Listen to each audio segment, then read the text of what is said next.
ইসরায়েলের হামলার জবাবে ১০ ঘণ্টার মধ্যে তেল আবিবে ৭ দফা হামলা চালিয়েছে তেহরান।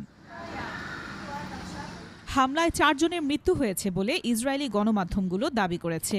দেশটি জানিয়েছে যুদ্ধ শুরুর পর এ পর্যন্ত ৪,৮২৯ জন আহত হন। এছাড়া ইরানের ক্ষেপণাস্ত্র উপসাগরীয় দেশগুলোকে লক্ষ্য করে রাতভর হামলা চালিয়েছে। যুক্তরাষ্ট্রের যুদ্ধবিমান ভূপাতিত করার দাবিও করেছে তেহরান।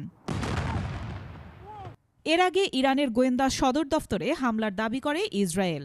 শুধু তাই নয়, প্রতিরক্ষা ব্যবস্থার সঙ্গে যুক্ত ৫০টি গুরুত্বপূর্ণ জায়গাকেও নিশানা করা হয়েছে বলে জানায় তেল আবিব।